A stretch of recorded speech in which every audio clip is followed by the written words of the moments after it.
Cuando vas por Chiloé y conversas con la gente, no solamente en el archipiélago de Chiloé, sino que en el sur de nuestro país, y uno habla de las recopiladoras y la importancia que tienen para el resto de nuestro país, por ejemplo, Violeta Parra, Margot Loyola, hay otro nombre que surge aún más, que la gente recuerda, que yo misma, conversando con gente de Chiloé, muy específicamente de ahí, te dicen Gabriela Pizarro.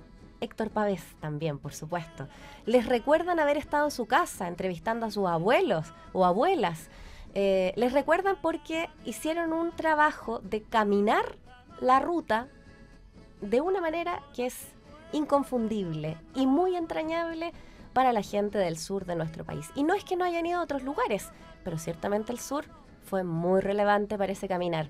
Hoy día queremos relevar el legado de Gabriela Pizarro y Héctor Pavés, investigadores, docentes, músicos, de alguna manera quienes, creadores por cierto también, fueron de compañeros de vida, quienes hoy día, podemos decir, después de mucho tiempo, existe un paraguas posible de resguardo de su patrimonio.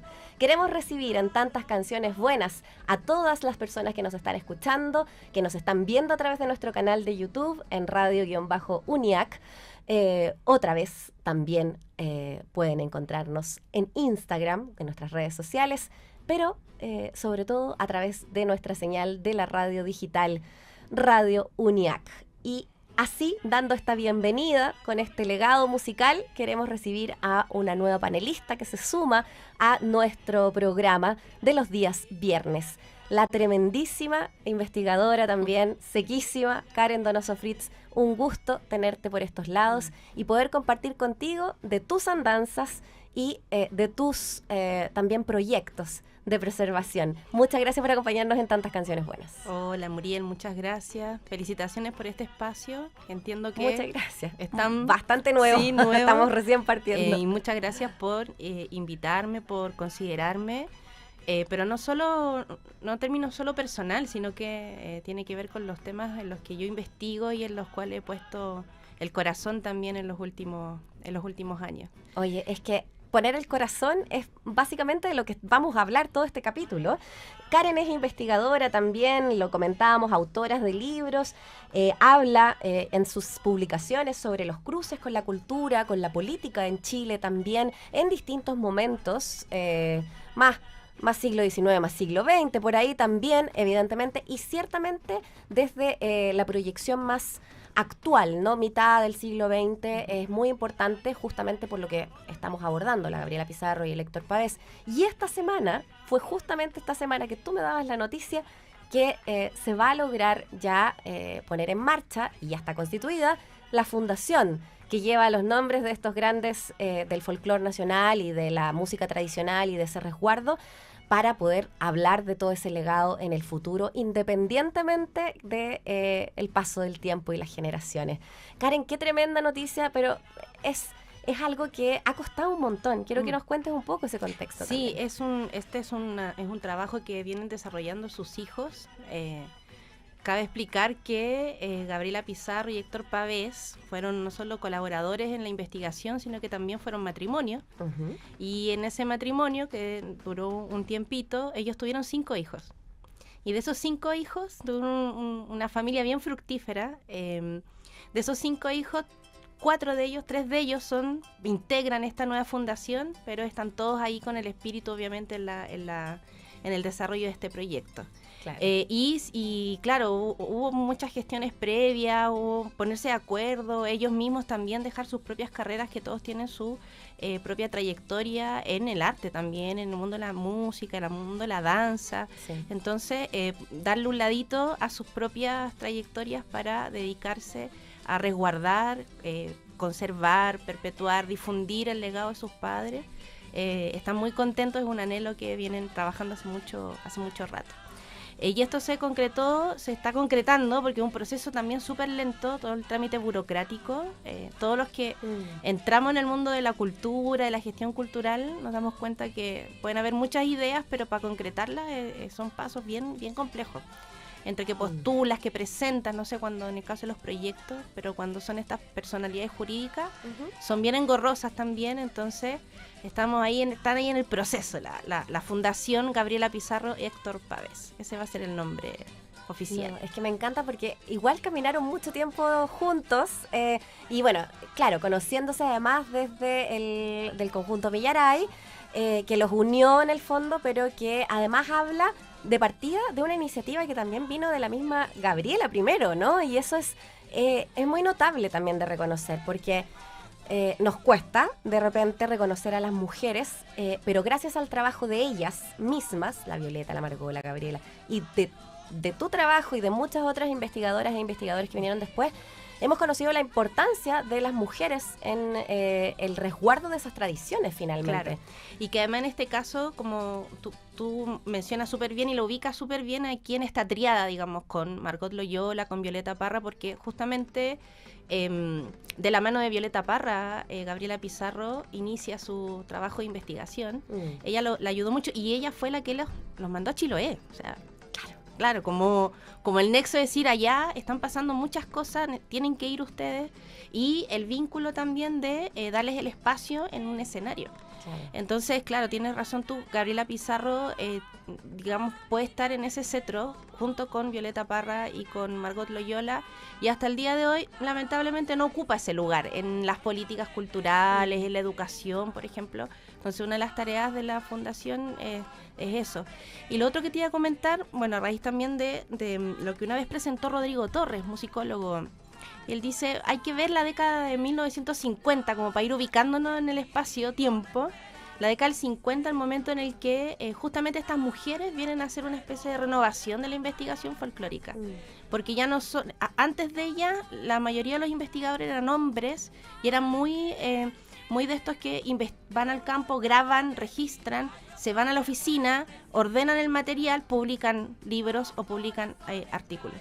En cambio, estas mujeres hacen la transformación de ir a hacer el mismo ejercicio, pero en lugar de irse a sus oficinas, se van al escenario, reinterpretan, graban estas canciones, las enseñan en clases, en la escuela, se incorporan también en este movimiento de conjuntos folclóricos que empiezan a crearse, donde ellas también son gestoras, en los años 50, 60, entonces pertenecen las tres a una renovación de cómo se hacía investigación folclórica en Chile en ese entonces. Revolucionó todo también, o sea, yo creo que hasta el día de hoy todavía nos regimos un poquito harto por la investigación más tradicional, muy de mirar de afuera, ¿no? De como estoy acá adentro pero no quiero intervenir, ¿no? Claro. Como muy muy occidental y también muy masculina también, ¿no? Sí, yo me he logrado, leyendo y estudiando a la Gabriela Pizarro específicamente, pero también obviamente mirando lo que ha hecho Violeta Parra y Margot Loyola, ellas logran, son un poco adelantadas a su época, porque la antropología hace 20, 30 años atrás, eso ya rompió esa barrera, y los antropólogos se meten en las comunidades y tratan de vivir casi en carne propia lo que están estudiando. No lo hacían, o sea, pero antes había una barrera, claro, era grande la barrera. Entonces, y esa barrera que también tenían los otros investigadores, donde está el cultor, digamos, como el que tiene la cultura, y el investigador como dos personas ajenas. Claro.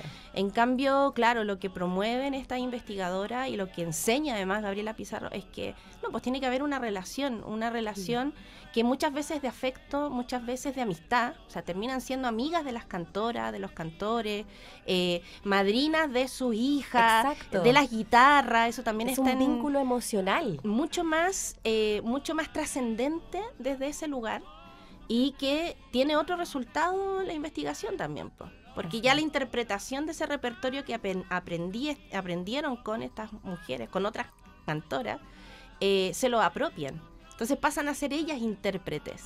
Claro. Y ya no a representar a un otro, sino que también a apropiarse o reapropiarse de ese repertorio.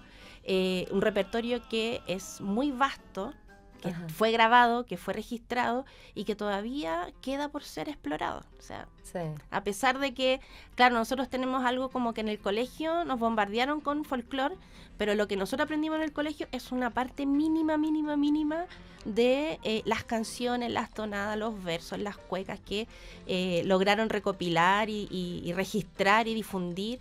Y además, más aún, y una parte de esas que no fueron grabadas y que todavía permanecen inéditas en los archivos y en los Eso me vuela la cabeza. las bibliotecas. Y lo vamos a volver a tocar más adelante como tema, porque es un temón, aquello no publicado y no conocido necesariamente para las orejas y los ojos actuales.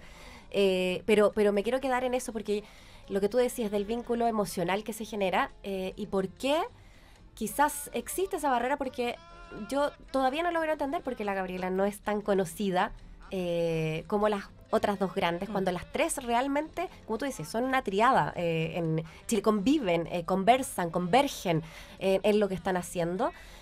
Tú dices, la Violeta les dijo, váyanse a Chile. Y la anécdota que yo contaba al comienzo no es una anécdota que yo, o sea, no es una anécdota que yo conté así nomás porque alguien... Yo entrevisté gente en Chiloé en algún momento de mi vida por otro proyecto que hablando, no sé, de otras cosas, de otro tipo de músicas incluso, y hablaban, no, acá lo que venían, quien venía fue la Gabriela y el Héctor. La Gabriela, la señora Gabriela, y entrevistó a mi papá, y un caballero que ya había fallecido, y me lo contaba su hijo que ya era mayor, y entonces tenían el recuerdo vivo de ella estando por las calles, y ese recuerdo es muy amoroso, de haber participado muchísimo en eso. O sea, me parece muy interesante que no es una memoria arqueológica, es una memoria actual, de personas que están vivas hoy día, de haberla visto, ¿no? Claro, yo diría que hay dos cosas. Por un lado, esto que te pasó a ti le pasa mucho a sus hijos. Me imagino, mucho más, probablemente. Que aquí además aprovecho de mandarle un saludo a Partimos hablando como cañón y no a la Valentina, a Héctor, a la Valentina y a la Julieta Pavés, que va en un avión en este momento, se está devolviendo a París. La fuimos a dejar en la mañana al aeropuerto. Así que iba a escucharla a la Julieta después en diferido. Y a Gabriela también, que está en París, y a Anaís, que vive en Santiago. Son los 5. A ellos les pasa eso, exactamente lo mismo, y también pasa mucho, por ejemplo, en las redes sociales, cuando las chiquillas publican algo o suben no sé, una conmemoración del aniversario de su muerte o de su nacimiento, no sé, ahora por ejemplo que se cumplen 50 años en julio de la muerte de Héctor Pavés. Cada vez que ellos publican algo, siempre sale un comentario de alguien que ellos no conocen, de algún rincón de Chile, que tienen una anécdota, una historia con Gabriela Pizarro. Ya sea que estuvo en mi casa, que le enseñó a mi mamá, que le enseñó a tocar guitarra a mi papá, que en mi familia, que yo era niña y la fui a ver, como que estuvo en mi casa, esas historias, esas anécdotas están presentes. Entonces a nosotras con Julieta y con Valentina nos gusta decir que, claro, a lo mejor no existe este reconocimiento oficial al nivel de lo que se ha hecho con Violeta y con Margot, pero existe en la memoria popular. Gabriela Pizarro y Héctor Pavés está presente, porque basta con escarbar un poquitito y aparecen estas historias. Y tratando de reconstruir la historia de Gabriela Pizarro con las chiquillas, con Valentina y Julieta, hemos hecho varias entrevistas, y en esas entrevistas justamente se denota como ella siempre quería un poco salirse del cenital, como salirse del foco principal, ir a los lugares donde no iban otras personas, donde se generaba a lo mejor cierta resistencia a lo que ella estaba haciendo. Ella igual ella participaba, era más profe, ¿no? Fue muy docente, y en ese rol docente también tenía la capacidad de ayudar a otras personas también a su trabajo. Entonces también tenemos mucha historia de personas diciendo, nosotros, no sé, pues investigando, oiga, ¿por qué se le ocurrió hacer tal cosa? No, Gabriela Pizarro me dijo. Hay una anécdota ahí muy bonita de un trabajo que hice con el archivo de la Universidad Católica, de la Facultad de Artes, donde trabajamos con una colección de cassettes de una musicóloga escocesa que se llama Jan Ferley. Ella, muy amiga de Joan Jara, vino a Chile el año 91 a registrar el evento Canto Libre, Después podemos hablar de ese evento mismo y de repente poner ese audio. Es un tema de otro programa, claro, entero. Bueno, pero ella vino y registró, hizo muchas entrevistas y en esas entrevistas pasaba eso. ¿A quién se le ocurrió hacer el ritual mapuche? Es Gabriela Pizarro. Y la vigilia de payadores, eso se le ocurrió a la Gabriela Pizarro. Y las animistas, no, eso se le ocurrió. Fue tanto que ella recibió estas respuestas que tuvo que ir a entrevistar a Gabriela Pizarro. Y Gabriela Pizarro la convocó, eso está en las grabaciones, la convocó a donde ella hacía clase en el Espiral, en el Centro de Danza Espiral, ahí en la Plaza de Brasil, y se fueron a La Vega. Y comenzó la entrevista en el frontis de la estación Mapocho. Y ella le fue contando a la escocesa Jan Fairley qué pasaba ahí, su historia, las pergoleras, hablando con las pergoleras. La Jan le preguntaba cosas como, ¿y cómo se aprende el oficio de armar como los arreglos florales? Pero vamos a preguntarle al señor. Y iban a entrevistar y así recorrieron toda La Vega. Claro. Entonces como un rol docente constante. Pero también un rol mediador, ¿no? Mediador, como, sí. Te vengo a entrevistar a ti, no a mí, a ella. Son más importantes que mi propio test. Y así compraron Merqué. En esa entrevista es una joya maravillosa que nosotros registramos ahí en ese trabajo que hicimos hace como 2 años atrás con la Fundación Víctor Jara también. Y ahí se ve un poco, claro, y es difícil porque en mi caso como estudiarla, porque en el fondo uno siempre estudia esto desde cuando uno investiga a otro investigador, siempre lo estudia desde el mundo intelectual, ¿cierto? De su pensamiento.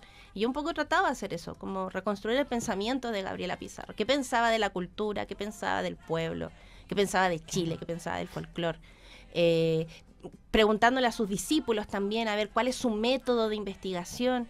Y claro, pareciera ser que eso no se acaba nunca, como es su vida completa, se puede leer desde ese lugar, y hay registros además de todo eso.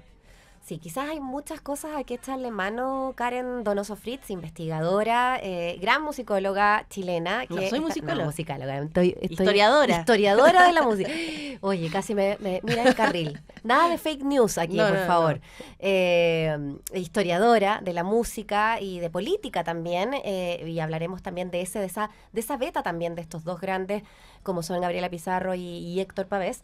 Pero claro, qué importante conocer esto, porque podemos entrar en muchas, ¿por qué no? Como muchas hipótesis, ¿no? De por qué no es tan conocida. Que, claro, puede ser esta cosa más bajo perfil de ella, puede ser que faltaba esta fundación para poder tirar justamente arriba, y que no es sencillo, ojo, que no se trata solamente porque la voluntad y el cariño de los hijos está, y de las hijas, ¿no? En el fondo tiene que ver con mucho más, y que tiene que ver con políticas culturales en torno al resguardo de nuestro patrimonio. De eso y mucho más vamos a seguir conversando junto a Karen Donoso Fritz aquí en nuestro programa. Tantas canciones buenas en estos viernes que hemos dedicado también a abrir al ecosistema musical y en este caso de la investigación. Con esta linda noticia que tenemos, Fundación Habemos, y vamos a ir a escuchar al conjunto Millaray. ¿Qué te gustaría escuchar, Karen?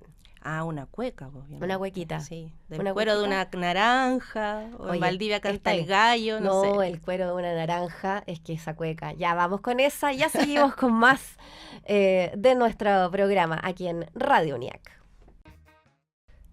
Gabriela Pizarro y Héctor Pavés, que en la década de los 60 fueron estos gestores increíbles investigando sobre el folclore chileno.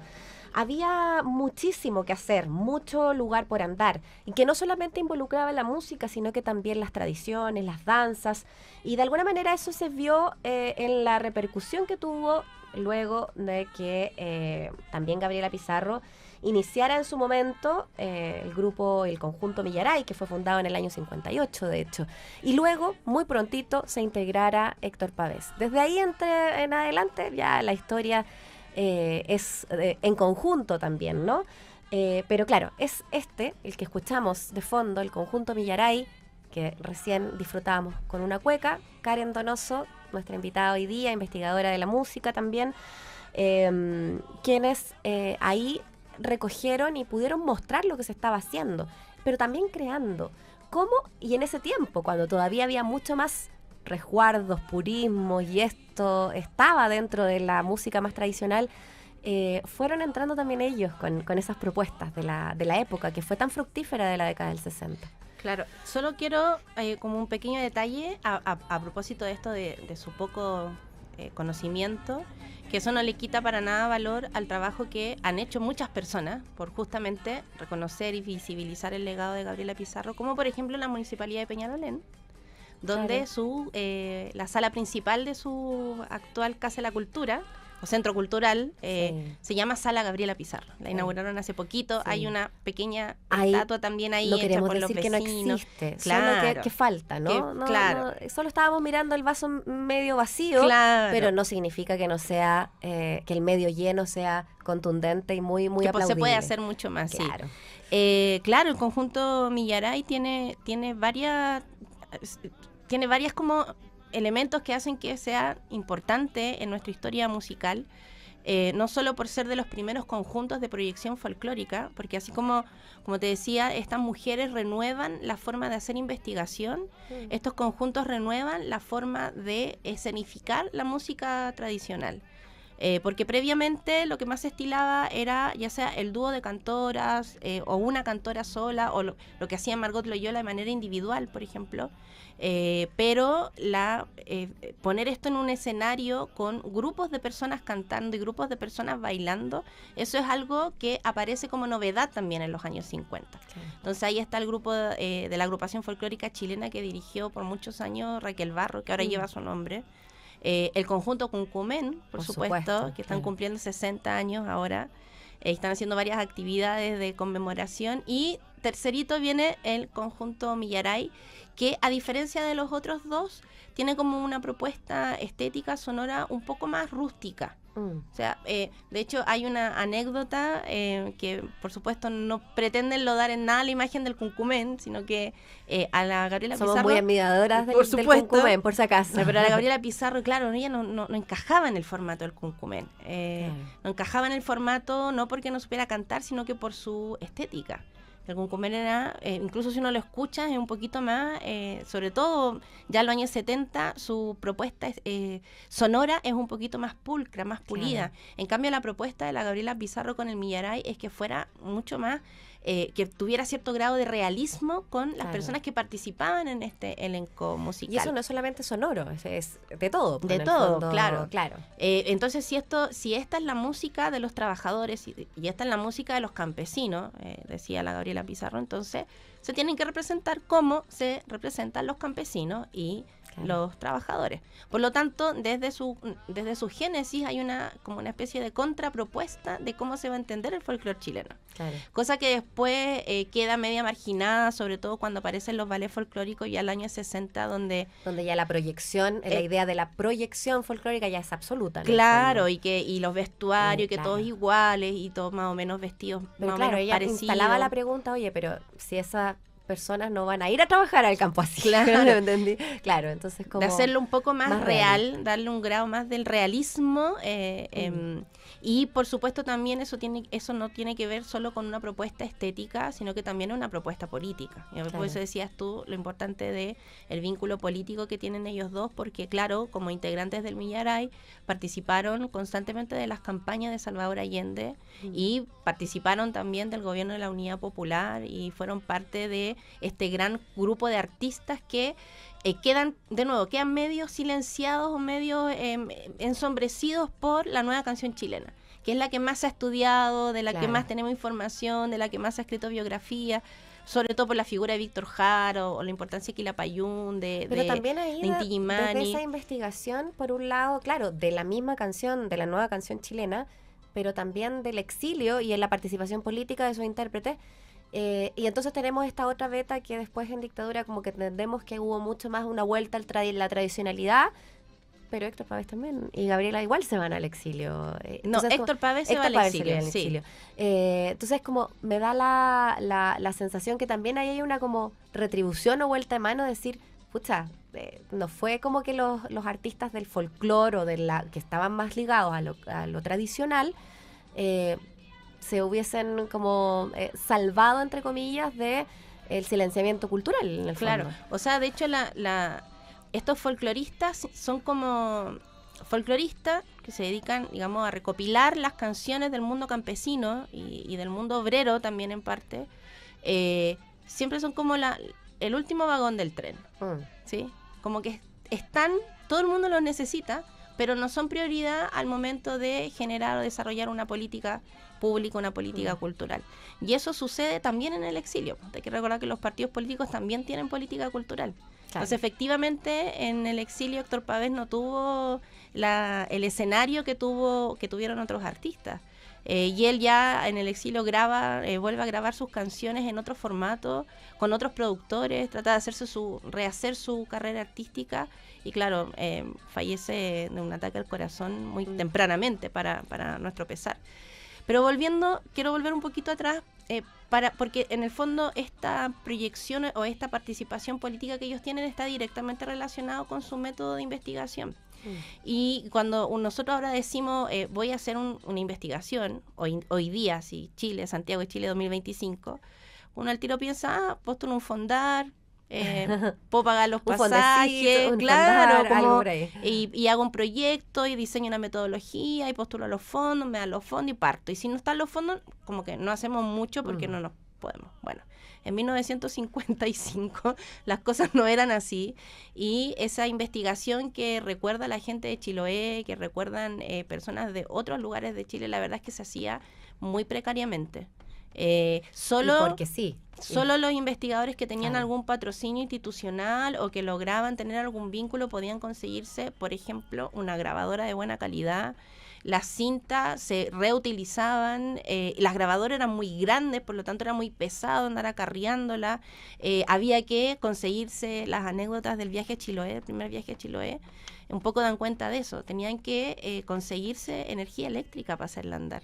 Wow. Y andar en Chiloé poder quedarse en Chiloé para poder hacer la investigación implicó que tuvieron que trabajar para poder comer, una señora les prestó un ladito ahí para que durmieran, entonces las condiciones eran súper precarias y eso también da cuenta del compromiso de este trabajo. O sea, no es solo grabar a campesinos que cantan o chilotes en este caso, pescadores, en fin, dependiente del oficio, sino que el compromiso con la importancia que tiene ese patrimonio, que lo tiene conservado una persona en su memoria, en su intimidad, que la canta en su fiesta familiar, ¿cierto? Exacto. Como que toma el acordeón, que canta una canción para sus amigos, que también es un acto de entrega de amor, de cantar para tu familia. Y eso es algo muy importante porque cuando tú vas a buscar, incluso hoy día, por eso lo ponemos también, o incluso hoy día, y hacen las consultas como, ¿y quién eran los músicos acá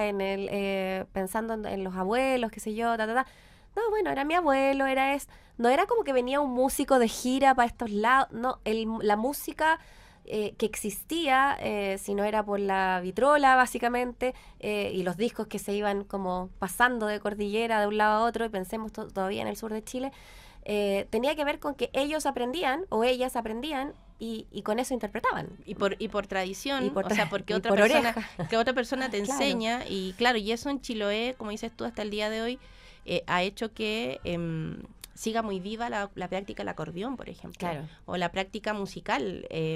Es algo muy presente en las islas, es algo que sigue acompañando. De hecho, por eso yo decía, es de otros ritmos, de otros instrumentos. Ay, por allá yo andaba preguntando de acordeones en ese tiempo. Pero claro, en el fondo es la práctica de la familia y la familia música. Desde ahí, el entender que eso es esa memoria viva que hablábamos nosotros y que es hasta el día de hoy. No sé cómo se está llevando también hoy día. Como que ahora me surge esa pregunta. Y bueno, a lo mejor tú sabes mejor. Si es que hay gente que está dedicada a ver qué ha pasado, cómo ha progresado también aquello, Karen. Sí, claro que sí. Bueno, hay mismos músicos. Yo conocí en Santiago muchos músicos de Quellón, de Achao, de Castro, de Dalcahue, que se vienen a Santiago, estudian pedagogía en música y se devuelven.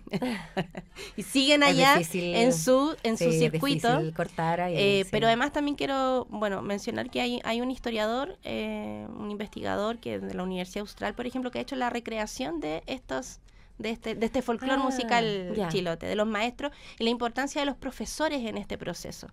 Que ahí volviendo de nuevo a la época, claro, en el caso de Gabriela Pizarro, pero muchos otros también, que se formaron como profesores normalistas, y que el profesor normalista, para hacer como el recuerdo para los más jóvenes, se estudiaba casi como la enseñanza media actual. Entonces, de muy chico tú entrabas a ser profesor y luego para ser profesor de las escuelas básicas del país. Y te asignaban también. Y dentro del aprendizaje que tenía el profesor de la escuela normal era la música. Y ahí se mete, eso es súper importante, como el repertorio folclórico se mete en esa área, que algo que no ha sido tan estudiado, que esperamos poder ir desentrañando un poco más, sobre todo a partir de los testimonios, pero ahí hay un área de difusión súper importante a través de las y los profesores, de no solo de enseñanza musical, sino que de educación básica. Qué lindo. Y ese trabajo es sumamente relevante porque en la formación de los niños es donde está, se va quedando en la memoria, ¿cierto?, este repertorio. Estas canciones, ya no solo que te las enseña o que la puedes aprender de tus papás, de los abuelos, de la fiesta familiar, sino que además en otro espacio de sociabilidad que son las escuelas. Y se formaron muchos grupos de folclore, de agrupaciones folclóricas, formadas por profesores, los denominados conjuntos de los magisterios, conjuntos del magisterio. Eso se hicieron por todo Chile. Entonces, o sea, si eso no es política y política cultural, no sé qué es.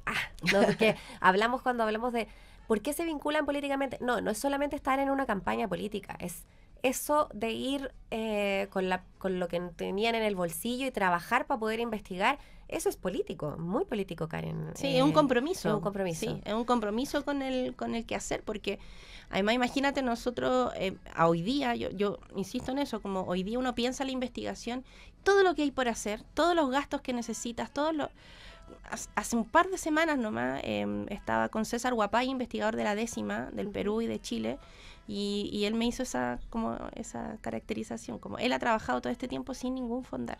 Claro. Voy nomás. Y es que como hay gente que no tiene nada tan importante que hacer, no hace nada, me dijo así. Fue súper crudo. En cambio, como yo tengo muchas cosas importantes que hacer, las hago nomás. Y no espero que realmente recibir el proyecto, etcétera. Eso tiene muchas aristas, porque obviamente también habla de lo precario que es el trabajo cultural y que no debiera ser así. Pero por otro lado también te demuestra que, claro, lo difícil que es hacerlo significa que para poder ejecutarlo tienes que tener un grado de compromiso que involucra a las familias también. Por eso es importante hablar del legado familiar. Involucra a los hijos. ¿Cómo lo hacían ellos con 5, por ejemplo? Ellos se separaron. Oye, no, espérate. Voy a hacer un alto para que escuchemos un poco de música y esta anécdota la escuchamos a la vuelta. Porque esta anécdota tiene que ser muy buena también. Bueno, que claro, hubo además que tomar ahí responsabilidades distintas en algún momento. Caminos separados, compañeros por mucho rato, después caminos separados. Pero bueno, estamos hablando de los grandes Héctor Pavés y Gabriela Pizarro. La fundación que lleva sus nombres se acaba de instalar. Hay mucho por delante, mucho que hacer. También queremos hablar de aquello. Estamos con Karen Donoso Fritz, investigadora, y quien hoy día nos ha traído este legado musical. Karen es además parte del directorio de esta nueva fundación, así que viene de muy cerca a contarnos también qué es lo que viene. Nos quedamos escuchando, ya que hablamos tanto de Chiloé, cómo no irnos con algunos ritmos de por allá. La pericona, vamos a tener una pericona tenemos por ahí, así que la escuchamos desde el conjunto Millaray, aquí en Tantas Canciones Buenas. Continuamos en Tantas Canciones Buenas. Estás en Radio UNIAC y nos puedes encontrar tanto en Instagram como @Radio UNIAC, como también a través de nuestro canal de YouTube con camarita amiga para que nos sigas durante cada tarde y poder disfrutar también de estas conversaciones, de la música que vamos proponiendo y que es tan variada como géneros de la música existen y que tiene tanta temática como ecosistema musical hay, y no solamente sobre novedades o conciertos o discos en particular, sino que también de publicaciones, de libros, de crónicas de música y, por qué no, de legados musicales también. Hoy día junto a Karen Donoso Fritz, investigadora, autora que ha deambulado por el área de la música popular, del folclore, de la política en nuestro país, buscando y buceando interdisciplina también entre la música y la historia. es justamente quien nos está acompañando y es panelista, se viene a quedar. Yo creo que es maravilloso que estés con nosotras acá y que podamos dar voz a las investigadoras también, que están haciendo hoy día. Karen, eres parte del directorio de esta nueva fundación de Gabriela Pizarro y Héctor Pavés, potenciando el legado que ambos han dejado en el mundo de la música. Cuéntanos un poco, ¿no? ¿Qué es lo que ya lograda el momento de instalarse como fundación? ¿Qué es lo que sigue ahí? Porque el mundo del patrimonio musical y de la preservación es en general muy amplio, muy arduo, muy largo todo. Entonces, ¿qué es lo que para ustedes también es importante hacer como paso siguiente, ¿no? Como primer paso también de la fundación. Sí, hay bueno, quiero mencionar que, claro, los tres, digamos, organizadores hijos de Gabriela Pizarro y Héctor Pavés que están en la fundación es Héctor Pavés, que es el presidente de la fundación. Valentina Pavés, que es Valentina Millaray Pavés. Mira. Sí. Vale, ella... Una tremenda bailarina contemporánea. Y profesora. Increíble. Y profesora muy reconocida. Y viaja por todo Chile. Muy premiada clases. Bailarina. Sí. Hace poco se ganaron el premio Presidente de la República. Así es. Y la Julieta Pavés, que también es bailarina, pero que vive en Francia desde los años 90. Entonces ella ha hecho su carrera allá. Anduvo por acá también haciendo clases de danzas renacentistas. Y además ellos tuvieron como la gentileza, podría decir, de convocarnos, donde somos 3 investigadores los que estamos como apoyando este proceso. Rodrigo Torres, musicólogo de la Universidad de Chile, ya está jubilado y que tiene una tremenda trayectoria también en su carrera de investigación en el folclore, la cueca, como profesor, formador de muchos musicólogos que ahora están súper taquilla, todos se formaron con él. Con él. Es el maestro de los musicólogos. Y Christian Spencer, también musicólogo, sociólogo que trabaja en la Universidad Mayor, y también me invitaron a mí. Entonces eso también habla un poco de la intención que ellos tienen con respecto a la preservación del legado desde una mirada de la investigación. Y hay parte del legado de ellos está en un archivo, digamos, son documentación que está requiriendo un trabajo de rescate, de conservación, de difusión, y en eso Héctor ha estado trabajando hace mucho rato, haciendo proyectos chicos, y se espera que con la fundación eso se pueda proyectar. Incluso una alianza ahí que hubo previa con la Biblioteca Nacional. En este momento esos documentos están siendo guardados por la biblioteca, pero todavía no hay una figura que defina qué es lo que va a pasar realmente con esos documentos.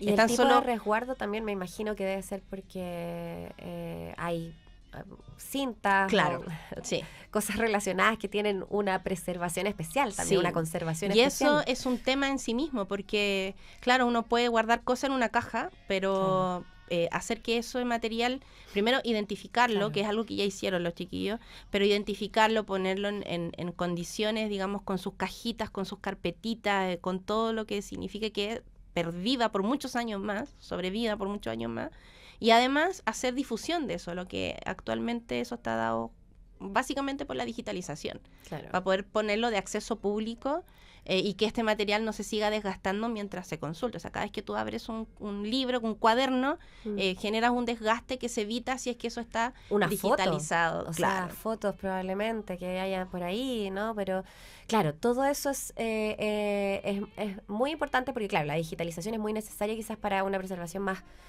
y para el alcance de la investigación. Para la difusión, claro. ¿Cómo lo difundimos? ¿Cómo ocupamos? ¿Cómo permitimos que alguien que está en Arica quiera ocupar o conocer algo más y pueda hacerlo también, echar mano a ello? Entonces, por ejemplo, en ese labor son súper importantes, y esto ya algo que se conoce poco, que tiene que ver con el trabajo de los archivos. Entonces, súper importante la colaboración que otros archivos, a partir de su experiencia, prestan. Entonces, hace una semana atrás estuvimos con Valentín y con Julieta en el archivo de la Fundación Víctor Jara, donde los trabajadores, ahí el Jorge Leiva, periodista, la Javier Osorio, historiador, y la Cecilia, la conservadora, nos hicieron una especie de capacitación, como esto es lo que hemos hecho nosotros con el trabajo de Víctor, que a todo esto es un tremendo trabajo que han hecho ahí con el patrimonio de Víctor Jara. Es notable, de verdad que muy, muy bueno, pero que también le tomó muchísimo tiempo poder llevar a cabo muchos proyectos, ¿no? De que han tenido que ir paso a paso poder ampliando equipo, ampliando todo. Bueno, desde tener un lugar. Y en asociarse con, de nuevo, con claro, otros archivos, como por ejemplo el de la Facultad de Arte de la Universidad Católica, que son los que claro, tienen los escáneres gigantes para, por ejemplo, escanear los afiches enormes que no los puedes sacar en un escáner normal que tengas en una oficina. tal Entonces, cual. esa labor de los archivos, la colaboración de estos pequeños archivos es súper importante. Y, por ejemplo, ahora el Archivo Nacional va a hacer una capacitación para postular a fondos de Iberarchivos, como para Iberoamérica. claro, como claro, para poder sacar fondos de otros organismos a nivel internacional, que es la manera en la que los archivos particulares tienen hoy día de sobrevivir, que son muchísimos. Hay mucha gente que está trabajando en eso con la misma dedicación con la que trabajaron las personas que crearon ese material. Como hay que, en el fondo, es casi como un homenaje, claro, devolver, difundir. Entonces pienso, no sé, por el archivo del Gitano Rodríguez, por ejemplo, claro, que está en una casa, pero que también hay alguien que está trabajando ahí. O sea, es que eso es fundamental. O sea, por lo menos claro, uno piensa, una fundación, pero bueno, tienen que tener un lugar donde poder trabajar, tienen que tener una casa, tienen que tener... Y eso también son cosas pendientes que están y que tienen que ir avanzando. Y además la Fundación también se planteó unos objetivos relacionados con la memoria, con los derechos humanos, con prácticas de solidaridad, con la relación de los derechos humanos con el arte, por ejemplo, para poder proyectarse, digamos, un poco más amplio y perpetuar el legado de ambos desde ese lugar. No solo la promoción de su patrimonio, sino que también vincularse a este otro espacio. Karen Donoso, estamos casi llegando al final de esta conversación. Es la primera de muchas, no será la última. Nos queda una anécdota. Nos queda la anécdota. Sí. Porque, sí, salir con 5 hijos a recopilar con lo claro, puesto, porque hay fue Gabriela Pizarro finalmente que termina criando estos 5 chiquillos. Entonces, la anécdota es que varias personas Gabriela Pizarro hacía clases en la Escuela Musical Vespertina de la Universidad de Chile. Podemos hablar otro día de ese. Muy solo importante. De la escuela, sí. Solo de la escuela. Que una escuela vespertina de formación musical. O sea, claro. Un sueño. Y claro, entonces muchas veces iba a clases con los niños. Entonces, por ejemplo, la Patricia Chavarría, que está en Concepción, que también es otro tema, ella siempre dice, la Gabriela Pizarro todo el mundo decía, era la mujer que andaba con los 5 chiquillos, la señora que anda con los 5 chiquillos. Entonces, parte de su identidad como investigadora, como cantora, como intérprete, es la maternidad. Ha estado con estos 5 hijos que la acompañaron además en distintos momentos. Hay muchas fotos, grabaciones, registros donde está cantando con Héctor, está cantando con Julieta. Valentina también siempre recuerda que, no sé, una presentación y las hacía bailar, pero las hacía bailar un poco desde su propia expresión también. Entonces, es muy importante. Anaís, que canta también el repertorio de su mamá y conserva cosas que no están grabadas. Y ella cuando se sube a un escenario a cantar, canta parte de ese repertorio. Entonces, esa visibilizar su rol como madre es algo que también las chiquillas han intentado. Yo se lo escuchaba a la Valentina, hemos estado en mesas juntas y que ella habla muy desde para mí es como el volcar a la voz y al decir, bueno, ¿cómo suena tal cosa? ¿Cómo suena cómo vibra esto? Entonces, como que ella creció escuchando las clases de su mamá también. Y cómo era eso. Entonces, me parece muy significativo que esa parte de la enseñanza, por ejemplo, podría ser una de las áreas de esta misma fundación que puede relevar. Las maternidades en la música, por favor, en la investigación, ciertamente, claro, pero también en todo área del trabajo, ¿no? Y nada, sigue pasando.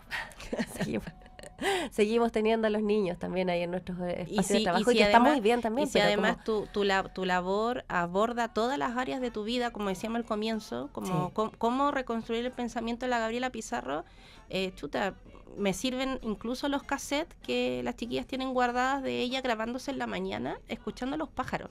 Como todo su quehacer, toda su vida o toda su vida cotidiana estaba envuelta en su quehacer y eso incluye su maternidad. Cuando es así la vida, es imposible desprenderse de eso.